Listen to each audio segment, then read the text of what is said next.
کر رہے ہیں. اپنا حال یہ ہے کہ میلاد کے جلوس کے اندر ہزاروں بندہ ہوتا ہے اور جیسے ہی زہر کی نماز کا وقت ہوتا ہے 99% لوگ اپنے گھروں کو لنگر اور نیاز لے کے چلے جاتے ہیں. مسجد میں 1% لوگ بھی مشکل سے جاتے ہیں. اور تھوڑی دیر پہلے لگ رہا ہوتا ہے کہ اس وقت دنیا میں اگر سب سے بڑے عاشقان رسول ہیں تو وہ اس مجمع کے اندر موجود ہیں.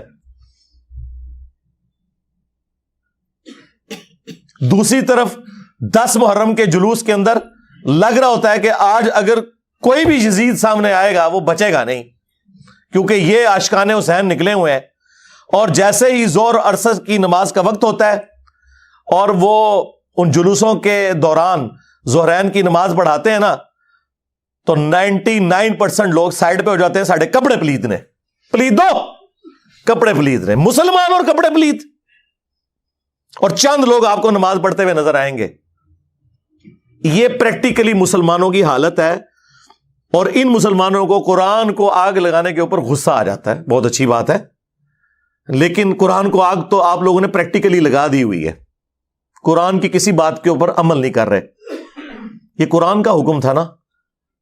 سورہ روم آیت نمبر 31, وَأَقِيمُوا الصَّلَاةَ وَلَا تَكُونُوا مِنَ الْمُشْرِكِينَ. دیکھنا نماز کو قائم کرنا, مشرک نہ ہو جانا. قرآن کو آگ تو مسلمانوں نے لگائی ہوئی ہے. قرآن چیخ چیخ کے کہہ رہا ہے کہ جو نماز نہیں پڑھتا وہ پاکستان کے شناختی کارڈ میں مسلمان ہے, اللہ کے ہاں وہ مسلمان نہیں ہے. صحیح مسلم میں یہ حدیث لکھی رہ گئی 246 کہ بندے کے کفر اور ایمان, شرک اور اسلام کے درمیان فرق ہی نماز ہے. یہ حدیث مسلم میں ہی لکھی رہ گئی کہ ابن مسعود رضی اللہ تعالیٰ عنہ کہتے ہیں کہ جماعت کے ساتھ نماز پڑھنا یہ سنت خدا ہے, یہ تمہارے نبی کی وہ سنت ہے جو اللہ نے انہیں عطا کی. اگر اسے چھوڑ دو گے تو برباد ہو جاؤ گے. رسول اللہ کے زمانے میں اگر کوئی بیمار بھی ہوتا اور 2 بندوں کے سہارے مسجد میں آ کے نماز پڑھ سکتا تو اس کی کوشش ہوتی کہ میں مسجد میں جماعت سے نماز پڑھوں, کہیں مجھے منافق نہ شمار کر لیا جائے. جماعت چھوڑنے پر رسول اللہ کے زمانے میں سمجھا جاتا تھا صلی اللہ علیہ وآلہ وسلم کے بندہ منافق ہے. صحابہ کرام کو, اہل بیت کو کب معلوم تھا کہ ایسی امت بھی آنے والی ہے جو آپ سے بڑا عشق رسول ہونے کا دعویٰ کرے گی اور نماز ایک نہیں پڑھے گی؟ تو وہ کہتے یار یہ تو بڑا آسان اسلام ہے. تو یہ حدیثیں تو مسلم شریف میں لکھی رہ گئیں. پریکٹیکلی کس نے عمل کیا اس کے اوپر؟ یہ حدیث ترمذی میں لکھی رہ گئی کہ ہمارا اور منافقین کا عہد نماز کی بنیاد پہ ہے, جس نے نماز چھوڑی اس نے کفر کیا. ہاں, یہ صحابہ کرام علیہم رضوان کا فتویٰ ترمذی میں ہی رہ گیا. عبداللہ بن شقیق تابعی کہتے ہیں کہ صحابہ کرام علیہم رضوان تارک الصلاح کے سوا کسی کی تکفیر نہیں کرتے تھے. صرف بے نمازی کو وہ کافر سمجھتے تھے, باقیوں کو وہ تمام غلطیوں کے باوجود مسلمان تصور کرتے تھے. اندازہ کریں, یہ ترمذی میں لکھا رہ گیا جناب. ہاں, ہم جب چیخ چیخ کے یہ باتیں بیان کرتے ہیں لوگ کہتے ہیں یار یہ کس قسم کی باتیں کر رہے ہیں, یہ کہاں پہ لکھی ہوئی ہیں؟ سرکار کتابوں میں لکھی ہوئی ہیں. یہی تو ہم آپ سے کہہ رہے ہیں کہ مرنے سے پہلے اے مسلمان کر لے اس پہ غور. کتابوں کا خدا اور ہے, بابوں کا خدا اور. یہ حدیث ابو داؤد میں ہی لکھی رہ گئی کہ بچہ جب 7 سال کا ہو جائے تو اسے نماز کا حکم دو, اور نہ پڑھے 10 سال کی عمر میں اسے سزا بھی دو, اور 10 سال کے بچوں کے بستر بھی الگ کر دو. یہ ابو داؤد میں لکھی رہ گئی حدیث. عمل کس نے کیا؟ یہ حدیث ابن ماجہ میں لکھی رہ گئی کہ نبی علیہ السلام نے فرمایا اے معاذ اللہ کے ساتھ شرک نہ کرنا, خواہ تمہارے ٹکڑے ٹکڑے کر دیے جائیں, تمہیں قتل کر دیا جائے, سولی دے دیا جائے, یا آگ میں زندہ جلا دیا جائے, شرک نہ کرنا. یہ پہلی نصیحت. اسی حدیث میں دوسری نصیحت, نماز نہ چھوڑنا. تمہارا اللہ کے ساتھ عہد نماز کی بنیاد پہ ہے, اگر تم نے نماز چھوڑ دی تو اللہ کا ذمہ اٹھ گیا تم سے. اور تیسری چیز فرمایا شراب نہ پینا یہ تمام برائیوں کی جڑ ہے. تو یہ حدیثیں تو لکھی رہ گئی سرکار. یہ حدیث مسند احمد میں ہی لکھی رہ گئی کہ نبی علیہ السلام نے فرمایا کہ نماز قیامت کے دن نمازی کے لیے دلیل, نجات اور نور ہوگی, اور جو نماز نہیں پڑھتا قیامت کے دن نہ اس کے لیے کوئی دلیل ہوگی اللہ کے حضور بچنے کی، نہ نجات اور نہ کوئی روشنی، نور جو پولیس رات سے گزرنے کے لیے قرآن میں آیا نا، وہ نور۔ اور پھر نبی علیہ السلام نے فرمایا کہ بے نمازی کا حشر اسی حدیث میں آتا ہے، فرعون، قارون اور حامان اور امیہ ابن خلف کے ساتھ ہوگا۔ ہاں جی، کچھ بھی ہے تیرے محبوب کی امت سے ہیں، محبوب تو پہلے ہی بتا گئے ہیں کہ بے نمازی تیرا حشر تو فرعون کے ساتھ ہونا ہے، تیرا حشر قارون کے ساتھ ہونا ہے، امیہ ابن خلف کے ساتھ ہونا ہے۔ اور یہ تو میں آپ کو صرف ایک بات کر رہا ہوں، اب اگر میں قرآن کی توحید بیان کرنا شروع کروں تو قرآن کے پہلے صفحے کا ٹیسٹ دنیا کے کروڑوں مسلمان پاس نہیں کر سکتے۔ ایاک نعبد و ایاک نستعین، یہ قرآن میں ہی لکھا رہے گا۔ ماشاءاللہ فجر کی نماز میں یہ پڑھ کے نکلتا ہے، اور مسجد کے ساتھ جو دربار ہے ریگولرلی حاضری دے کے اس بابے سے بھی مانگ کے گھر آتا ہے۔ تو کیا نماز تو پڑھی؟ تو مسلمان ہے، تیری ہر نماز کی ہر رکعت میں تو یہ نہ پڑھے تیری نماز ہی نہیں ہوتی۔ ایاک نعبد و ایاک نستعین، اے اللہ عبادت بھی تیری کریں گے، دعا بھی تجھی سے مانگیں گے، مدد بھی تجھی سے مانگیں گے۔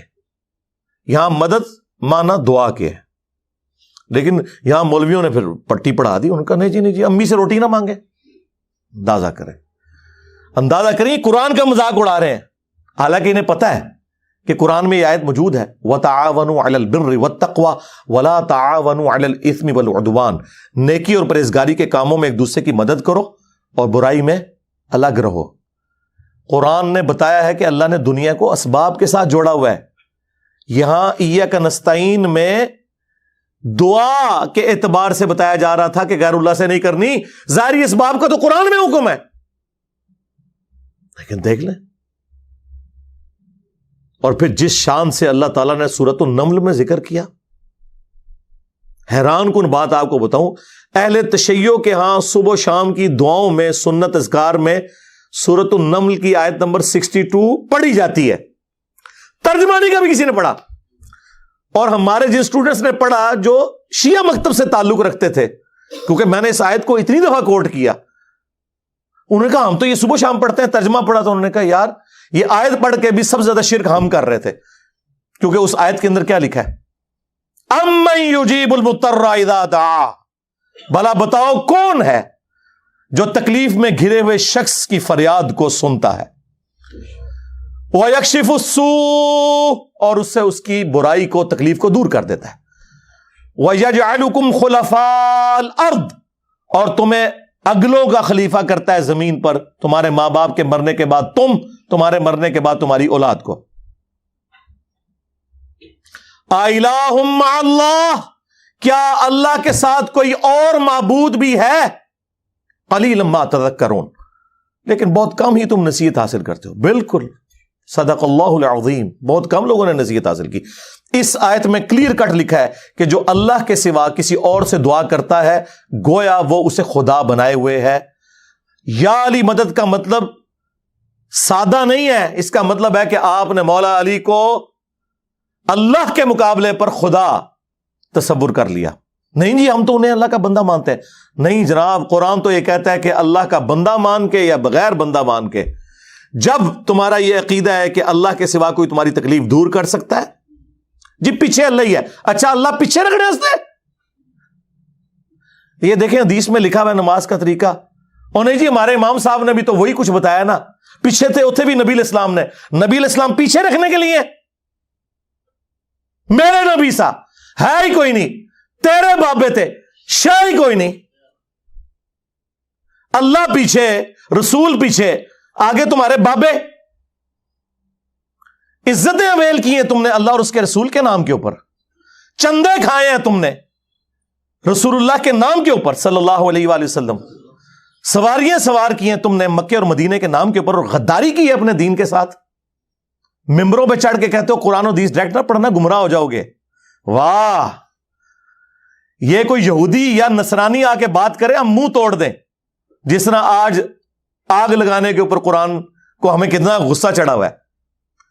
تیرا مفتی ہر جمعے کو کھڑا ہو کے کہ قرآن اور بخاری ڈائریکٹ نہ پڑھنا گمراہ ہو جاؤ گے، آگ تو یہ لگا رہا ہے, وہ آگ تو ایک دن تھی, اس سے کوئی فرق نہیں پڑا. قرآن کے ملینز آف کاپیز دنیا میں موجود ہیں, ملینز آف حافظ قرآن ہے. قرآن کو کوئی آگ نہیں لگا سکتا, دنیا سے ختم نہیں کر سکتا. اصل جو چور چھپا ہوا ہے نا, وہ تیرے اندر چھپا ہوا ہے. جو یہ علماء ہے, شیاطین, جنات اور انسانوں میں سے شیاطین, جو تمہیں یہ کہہ رہے ہیں قرآن ڈائریکٹ نہ پڑھنا گمراہ ہو جاؤ گے, اور تم کہتے ہو مفتی صاحب نے فرما دیا. سبحان اللہ. دنیا میں اگر کوئی مفتی صاحب لمبی داڑھی اور پگڑی اور ہاتھ میں تسبیح کے ساتھ آپ کو کوئی 2 نمبر چیز دے دیں, آپ ایک استری خریدنے کے لیے جائیں اپنے کپڑے کرنے کے لیے, اور اس پہ جعلی مور لگا کے وہ بندہ آپ کو وہ استری دے دے, اور آپ کو بعد میں پتہ چل جائے اس نے دھوکہ کیا ہے, تو آپ کیا کہیں گے؟ مفتی صاحب نے فرما دیا استری شریف. آپ غصے میں بھرے ہوئے جائیں گے اور کہیں گے کہ تو داڑھی رکھ کے بےایمانیاں کر رہا ہے, کہیں گے نا. تو یہ داڑھی والے جو مولوی ممبروں پہ چڑھے ہوئے جھوٹ سکھا رہے ہیں آپ کو, ان کو کبھی آپ نے کہا نہیں. آپ فرق دیکھ لیں, جہاں آپ کی دنیا کا نقصان ہوتا ہے نا, نہ آپ کو مفتی کی داڑھی نظر آتی ہے, ہو سکتا ہے آپ جا کے آگ لگا دیں اس کی داڑھی کوئی, لیکن جہاں آپ کا دین کا نقصان ہو رہا ہے آپ کہتے ہیں مفتی صاحب نے فرما دیا.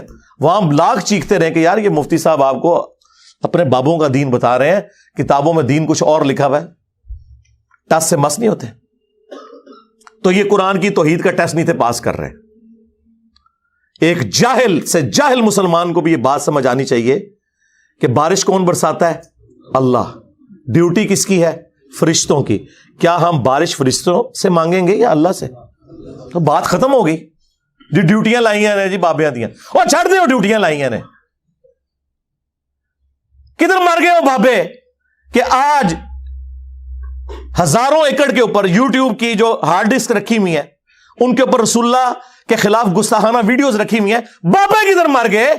نگاہ مار کے کیوں نہیں ڈیلیٹ کرواتے؟ اوے بابا جی کہا کرتے تھے نا, جی امت مر جائے, امام مالک فرماندے نے کہ حضور دیاں گستاخیاں ہو رہی ہیں نے اور امت زندہ ہے, بدلہ نہیں لیندی. امام مالک فرماندے سن پھر امت زندہ کیوں ہے؟ پھر مر جائے ساری, پھر مر جائے ساری. پوری عالم اسلام اس وقت یا تو مر جائے, یا تو مر جائے سارا عالم اسلام, یا پھر حضور کی عزت پر پہرا دے. بس 2 باتوں میں سے ایک بات ہے. بس یا سارا اکٹھا ہو کے مر جائے, تو یا پھر فرانس کو جواب دے. میں نے کہا تھا بابا جی رک جاؤ, صبر کرو, تو آڈے ہوتے کوئی اور شے اللہ نے چھاڑ دیتی ہے. امت بعد ہی مرے, پہلے تیرے بابے کیوں نہیں مر جاندے بابیا, جنہاں دی ڈیوٹیاں سن غوث کتب ابدال, انہوں نے اپنے نبی کا کلمہ نہیں پڑھا ہوا, وہ کدھر مر گئے جو کل تک اپنے مریدوں کو یوں دیکھ کے تو جلا کے راکھ کر دیتے تھے, آج اتنے بغیرت ہو گئے کہ وہ یوٹیوب سے ویڈیوز نہیں ڈیلیٹ کر سک رہے. لے جاؤ اپنے بابے, تو کسی کام میں نہیں نکلے. پہلے وہ مرن نا, امت تو بیچاری کچھ کر نہیں سکتی, بابوں کے پاس تو اتنے رائٹس ہیں. او بابا لبو جی ڈیوٹی ہے اتنے جتنے ہارڈ ڈسک پہ ہیں اتنے جس غوث دی ڈیوٹی ہے انہوں لبو ذرا, اس سے میں 295 سیل آواں گا. امت مر جائے, تیرے بابے نہ مر جڑ, امت مر جائے. امت نو تے تسی مس گائیڈ کیتا ہے, شرک میں ڈبو دیا. او جی لاہور 1000 سال تو بابا بیٹھے ہے تے پال رہے لوگوں نو, چھڑ دے, آج چندے بند کر دینا گورنمنٹ, کتے پھرن گے دربارہ ہوتے تواڈے, صفائی کرنے والا کوئی نہیں ہوگا, بند کراؤ آج چندے. بابا پال رہا ہے, تواڈے چندے تے پلدے نے تے تسی کہتے بابا پال رہا ہے. شرم کی کوئی انتہا ہوتی ہے. یہ لوگ بات کرتے ہیں جی قرآن جل گیا تو پورے ملک کے اندر ہنگامے کھڑے کیے ہوئے ہیں. قرآن تم لوگوں نے جلایا ہے شرک پھیلا کے. ویسے تو کہتے ہو ہم سنی ہیں, سنی وہ ہوگا جو بخاری مسلم کے